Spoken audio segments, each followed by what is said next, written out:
بسم الله الرحمن الرحیم. السلام علیکم. ویلکم ټو هوم بایولوژي کلاس 12 بایولوژي دا. په دې کې یو ټاپک دی limbs abnormalities، یعنی د انسان چې کوم خپې دي، کوم لاسونه دي، د پیدایش نه بعد په دې لاسو کې چې کومې ګوتې دي په دې کې څه تبدیلي راځي، کومې خپې چې دي یا د خپو چې کومې ګوتې دي په دې کې څه تبدیلي راشي، یا د پیدایش نه ډېر وخت بعد یعنی په کلونو بعد څه abnormalities راشي، یا د ګوتې خپل کار پرېږدي، یا د لاسونه خپې چې دي کاږه شي، نو دې ته مونږ limbs abnormalities چې دی هغه ته وایو. په دې کې اصل کې خبره څه ده چې structural and functional abnormalities.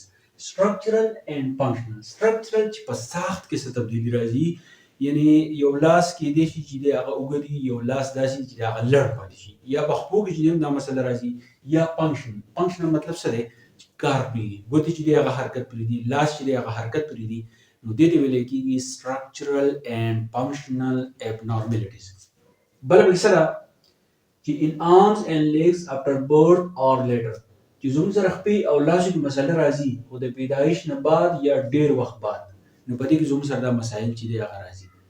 اوس دې کې چې کوم مسایل راځي هغې یو خاص سپیسیفیک ټرمز دی، یو خاص نوم دی د هغې په یو زموږ سره دی limb length discrepancy.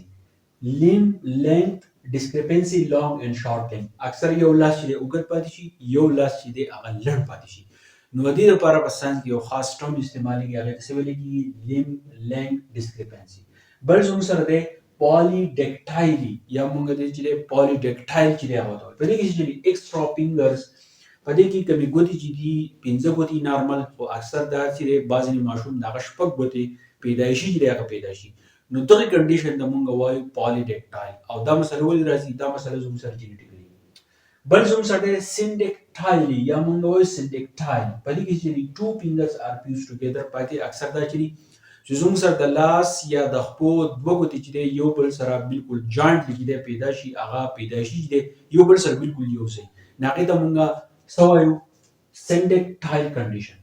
بل زموږ سره دی phocomelia. په دې باندې ځان پوهه. phocomelia څه ته وایي؟ limbs are absent. په کې اکثر داسې چې پیدایشي د انسان یو لاس نه، که ماشوم پیدا شي د هغه یو خپه نه یا د هغه یو لاس نه، نو دغه کنډیشن ته مونږ وایو phocomelia. بل زموږ سره club foot fingers twisted inward. په کې club foot کې دا چلی چې د انسان کومې ګوتې چې هغه دننه طرف ته ځي چې دی جوکاو شوي، دا پیدایشي داسې بیا داسې نیغېږي، نو دې حالت ته مونږ څه وایو club foot condition. اوس د دې وجوهات څه دي؟ وجوهات یو زموږ سره جینیټیک میوټیشن دی. میوټیشن مونږ وایو تبدیلي ده، کوم جینز چې دي د هغې په سیکوینس کې چې دی تبدیلي راشي، نو د هغې د وجې نه هم دا کېږي، ځکه جینز زموږ سره یو کرکټر چې دی کنټرول کوي، نو د هغې یو خاص سیکوینس دی، چې دغه سیکوینس ډسټرب شي نو هغې ته مونږ جینیټیک میوټیشن وایو، د هغې نه خپو لاسو کې چې دی مسله راځي. بل انوایرمنټل فیکټرز دي، یعنې پریګننسي په دوران کې د انوایرمنټ د طرفه د ماشوم ته داسې ریسپانس میلاو شي، داسې سټیمولای میلاو شي، د هغې د وجې نه خپو لاسو کې چې دی تبدیلي راځي. بل زموږ سره چې دی ډیولپمنټل ډس آرډر. ډیولپمنټ ډس آرډر دا دی چې داسې بیماري راشي چې د هغې بیمارۍ د وجې نه د مور په دې خېټه کې چې کوم ماشوم دی هغې ته چې دی چینجز راشي، نو دغه زموږ سره ډیولپمنټل ډس آرډر دی. بل زموږ سره ایکوایرډ کازز هم زموږ سره کېدای شي چې داسې څه کنډیشن وي، داسې څه کازز دي چې د هغې اوس وجوهات چې دی هغه معلوم نه وي، خو بس چې دی وشي. بل د دې ټریټمنټ زموږ سره څه دی؟ علاج یې سره یو زموږ سره دی فزیکل تراپي. فزیکل تراپي مونږ دې ته وایو چې کوم ډاکټران چې د هغه د خپلو لاسو چې دی ایکسرسایز ولا ورکوي، هغې ته چې دی مونږ فزیکل تراپي وایو.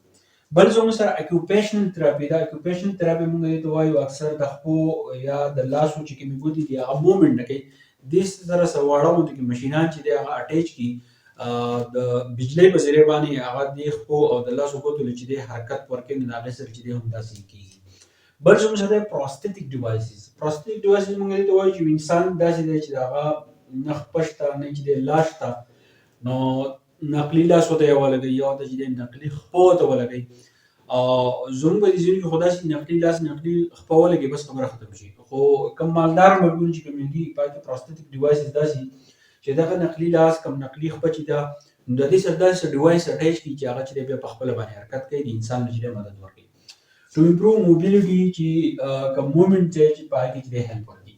بل زموږ سره میډیکیشن هم دی چې کله فزیکل تراپي کېږي، نو په هغه وخت کې د خپې لاس چې دی درد کوي یا د خپلو لاسو دا کومې ګوتې چې دی درد کوي، نو میډیکیشن چې دی هغه ورکوي پین ریلیور چې دی غوړ کوي یا د انفلیمیشن لپاره چې انسان ته د تکلیف نه خو بده کې اهمي خبرې چې دا کنډیشن دي لیم لینګ ډیسکریپنسي پولیډکټایل سینډکټایل پوکومیلیا کلپو دا ځان سره یاد ساتئ کاز ټریټمنټ شارټ کوېشن چې راتلی شي که ځان د سکرین شاټ راویوالی او نور ملګرو سره ضرور شیر کړئ ملاو شو بل لیکچر سره تھینک یو ډیر